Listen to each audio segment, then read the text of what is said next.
Namaste.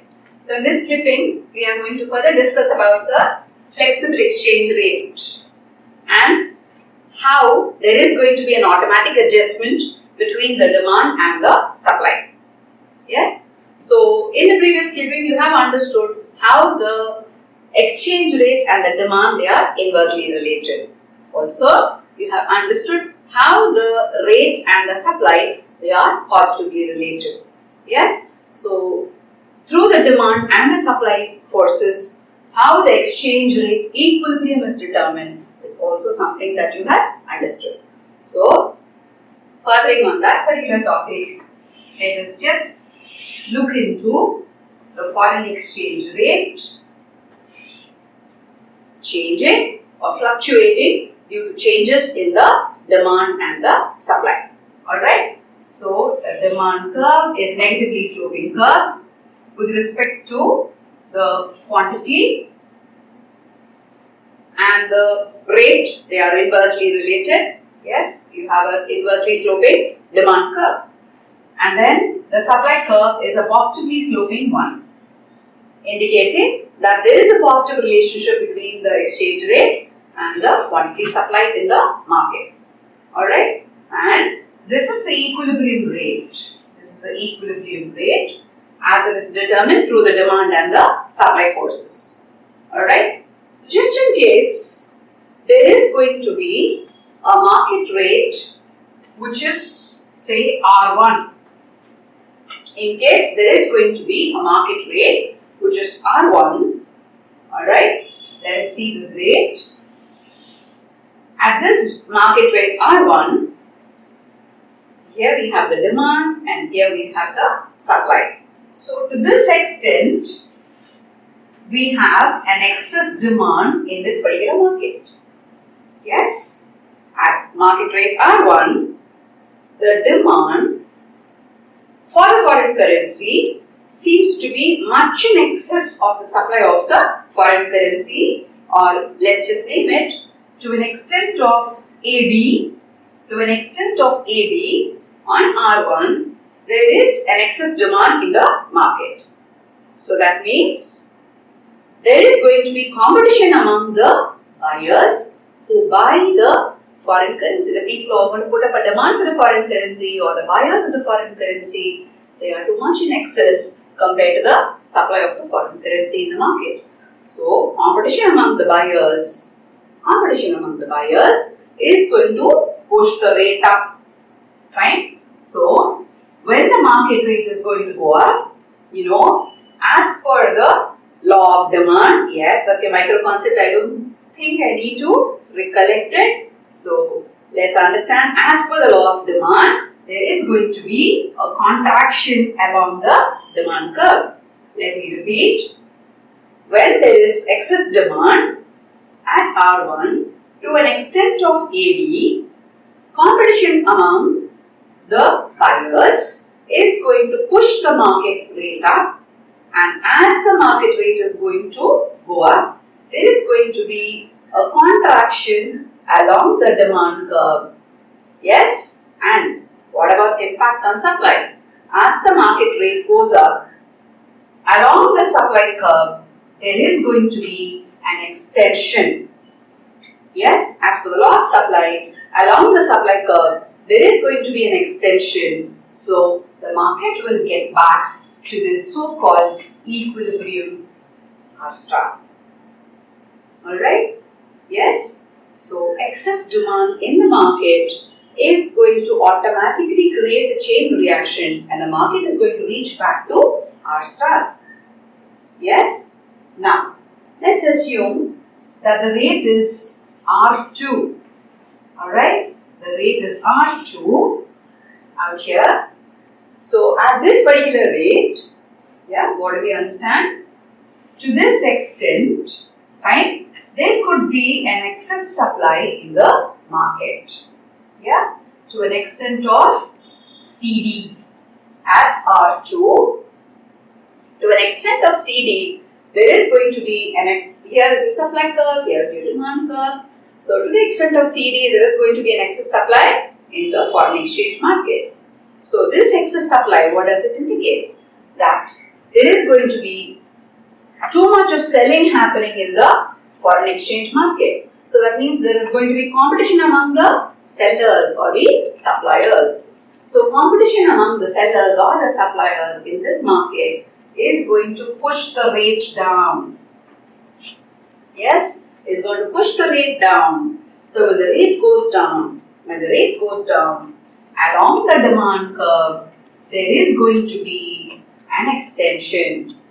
Yes, you know that the rate and the demand, they are inversely related, don't you? So when the rate goes down, there is going to be an extension in the quantity demanded, or the quantity demanded bulges. It's going to increase. Alright? So there is going to be a move from this point C to probably this point E, where the original equilibrium was there. Alright? Yes? Now, as the rate goes down, what is the effect on the supply curve? As the rate goes down, there is going to be a contraction along the supply curve. Yes? So from D, the quantity supplied is going to fall to E. Yeah? So what's happening here? The market rate is R2, and at R2, to an extent of CD, there was an excess supply, and due to that excess supply, due to competition among the suppliers, the rate falls down in the market, and as the rate goes down, there is going to be an extension along the demand curve, and there is going to be a contraction along the supply curve. So the market rate is back to the equilibrium at E, and that would be our equilibrium quantity and equilibrium rate in the market. So this is the automatic adjustment mechanism. Alright, R star, it remains the equilibrium, because in case the market is going to arrive at a rate which is going to be lower than the equilibrium rate, then there would be a chain reaction. You saw how the market rate is pushed back. Again, other than R star, if you think you are going to see a rate which is high, then that high rate will again be pushed down due to the excess supply. So this kind of chain reaction happens in this flexible exchange rate system. So that's why we say whenever the demand changes, whenever the supply changes, whether it's going to be an excess demand or an excess supply, automatically there is going to be an adjustment and we are back to the equilibrium. Yes? So that's the automatic adjustment mechanism that is found there in such a market, and probably that is why there is no need for the government to interfere. Alright, so this is very much, classical in nature, where the microeconomics economists, they came out with such a theory. Now later on, this failed during the Great Depressions, and that paved way for the birth of macroeconomics, and the government had to play a positive role in a whole lot of markets, and a whole lot of policies were made with the government taking up the lead.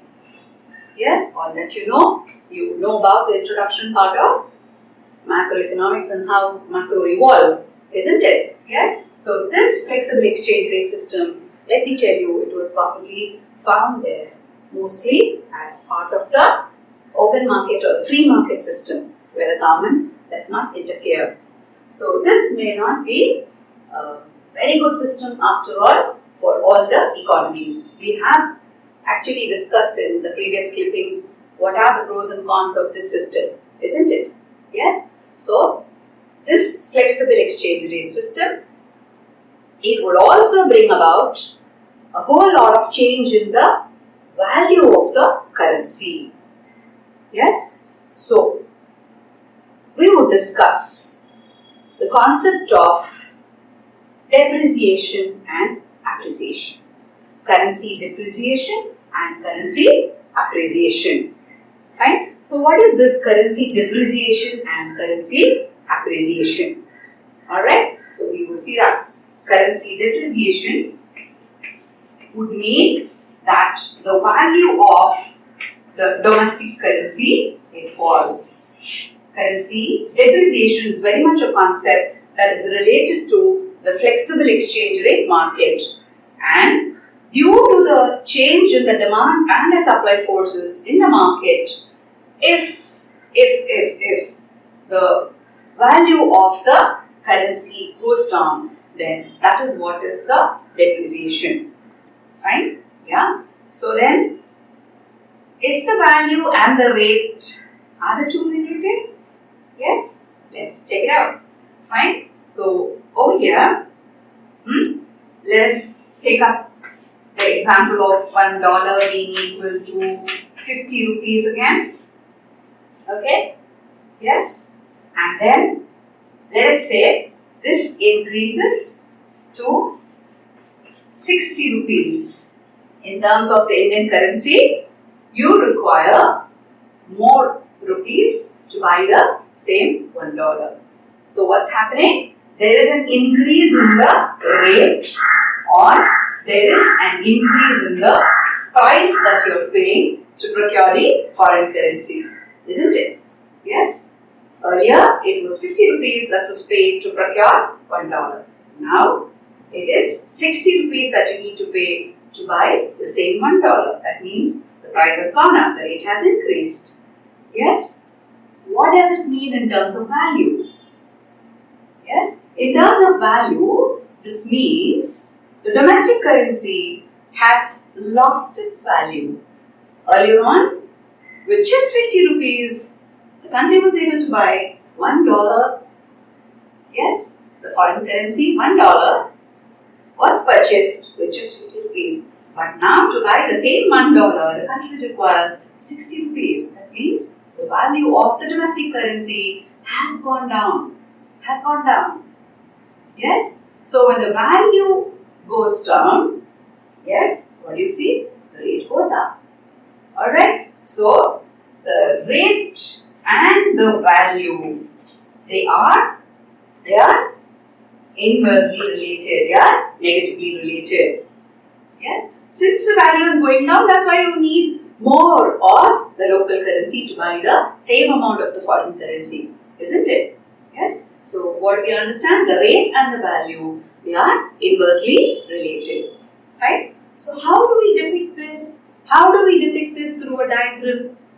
In a flexible exchange rate system, you know that the demand, the supply, they keep changing, they keep changing. Yes? You also understood the factors affecting demand and also the factors affecting supply. Yeah? Now, again, let me recollect the micro concept. What would cause a rightward shift in the demand curve? What would cause a rightward shift in the demand curve? Or there again, what would cause a leftward shift in the demand curve? It is going to be any other factor other than the rate that is going to affect the demand, isn't it?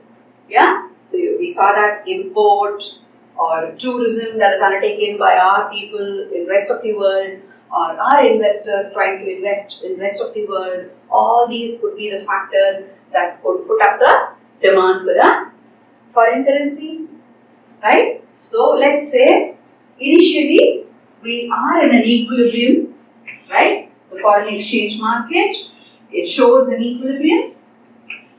There is an equilibrium exchange rate having a demand and supply forces intersecting at a certain point, say E. Yes, the market is going to be at equilibrium. Fine. And then there is going to be an increase in the imports. Maybe the nation wants to import a lot of necessity items or manufactured items, whatever be the type of items, commodities and services, even as they are purchased from the rest of the world, that puts up a huge demand for foreign currency. So yeah, the demand curve will shift on the right. Yeah. So the demand curve, let's say, is going to shift from D to D1. Yeah. So even as the demand curve is shifting from D to D1, what do you see? At this particular rate R, there is going to be an excess demand.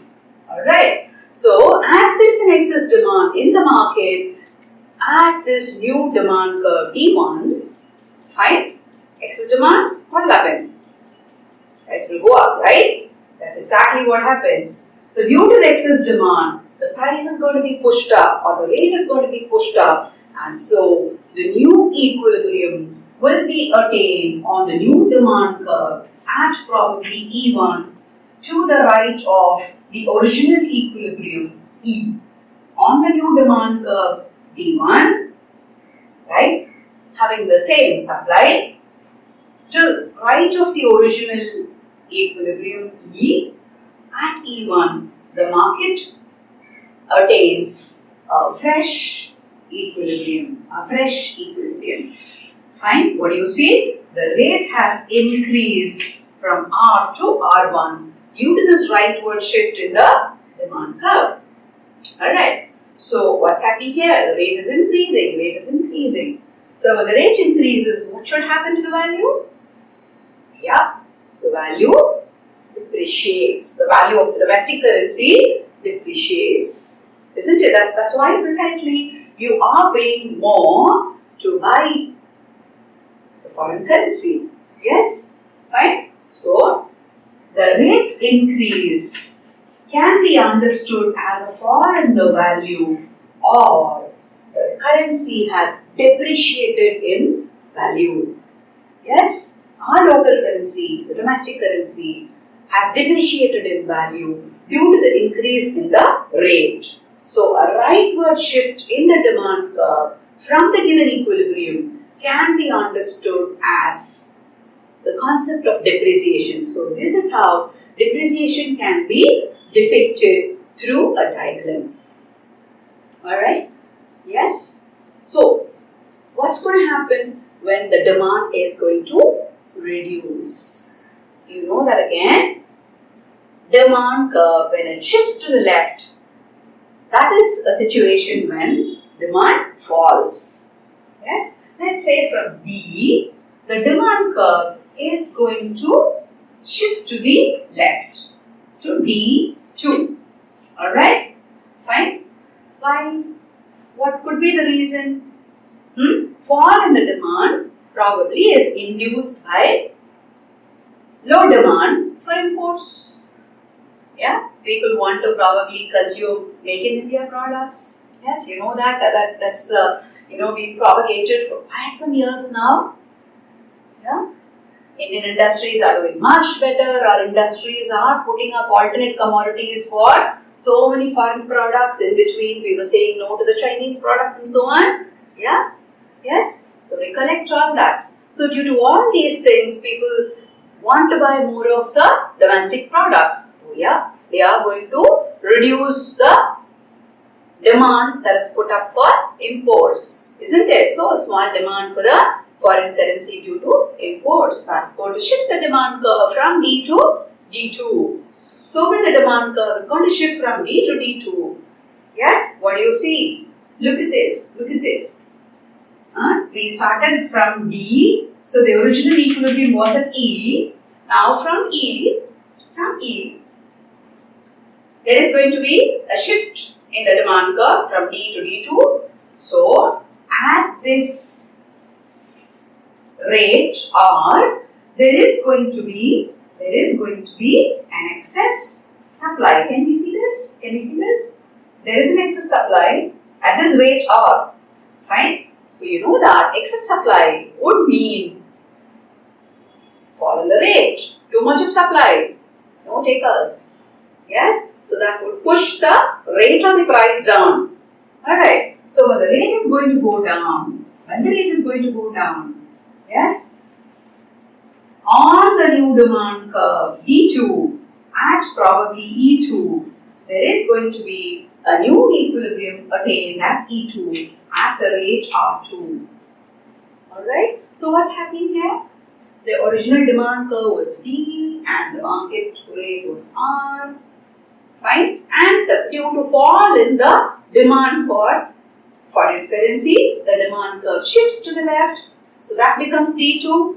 Alright, at that rate there is an excess supply, and that excess supply is going to push the rate down. So as the rate goes down on the new demand curve, yes, there is going to be an equilibrium attained at a lower rate, Alright, so the rate has gone down. Fine. So when the rate goes down, you know that it would be a case of increase in value or the appreciation has taken place. The currency has become stronger. Yes, the currency has become, domestic currency has become stronger. So with very less currency, the same amount of foreign currency can be bought. Alright, so that is the concept of currency appreciation. So currency appreciation can also be depicted through the demand and the supply curves. Fine. So when there is going to be a rightward shift in the demand curve, then the concept of depreciation can be depicted through that. When there is going to be a leftward shift in the demand curve, the concept of currency appreciation can be explained through that. Alright, so this is one diagram through which we can understand the currency depreciation and appreciation. Alright, so what have we seen? We have seen how the currency depreciation can be explained through numerical example, and then we have understood how the rate and the value, they are inversely related, and the diagrammatic depiction of depreciation and appreciation through the demand and the supply concepts, that is what we have seen over there.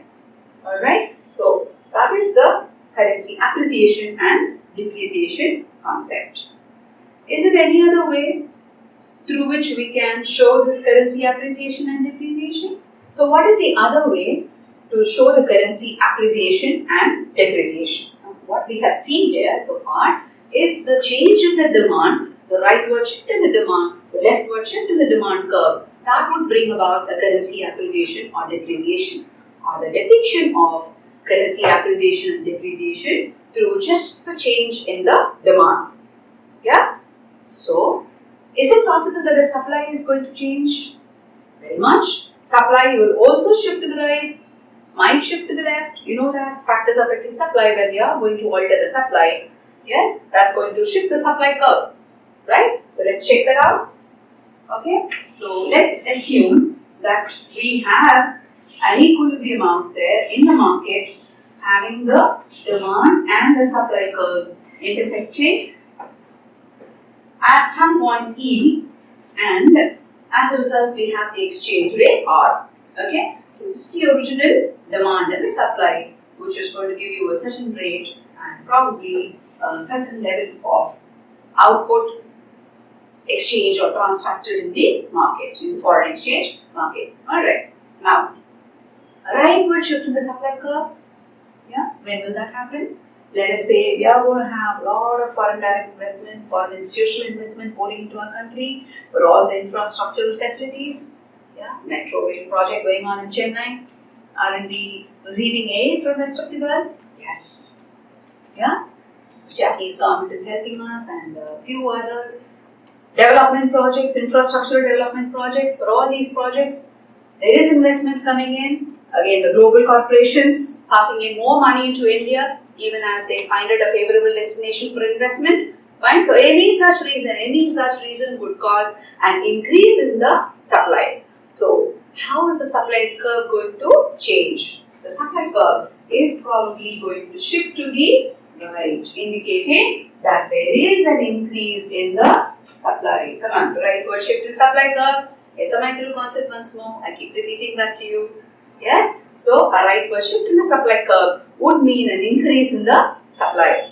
Fine. So when there is an increase in the supply, what's going to happen at this original rate? At these original rate R, yes, there is going to be an excess supply. Alright. So when there is going to be an excess supply at this particular rate R, there is going to be competition among the suppliers, and that competition among the suppliers is going to push the rate down. Yes. So on the new supply curve, there would be a new equilibrium at E1, a lower one at a lower rate, R1 compared to the older one. So the new equilibrium is attained at E1 on S1, the new supply curve, and the original demand curve. So the rate is getting low. Yes? What does it mean? The price to procure a foreign currency is less. When will that be? When will that be? When your currency is going to become stronger. Yes? So that's a concept of currency appreciation out there. You require less of your currency. You require less of your currency to procure the foreign currency. So that tells you the rate has gone down, the price has gone down. You require less currency, your currency has become stronger. Currency appreciation. Alright? So that is the concept of currency appreciation explained through the diagram. So the supply curve shifts to the right from S to S1. We understand that pushes the rate down, and that would be currency appreciation concept explained to you. Alright, now let us see how depreciation could happen.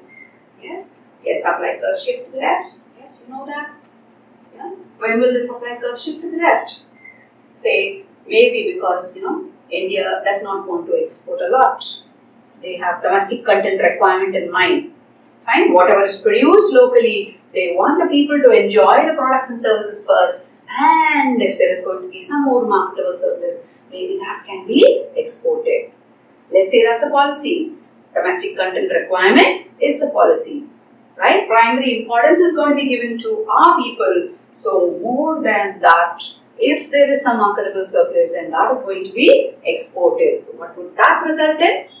That would result in probably cut in the exports, isn't it? Let's say there is going to be a small export due to that kind of a policy. So when export earnings are going to become less, maybe then the supply will shift to the left. The supply curve is going to now shift to the left. Yes. So from S, there is going to be a leftward shift to S2. Supply curve is shifting to the left. Alright. So then, what's happening? See this? At this original rate R, there is going to be an excess demand. You see this?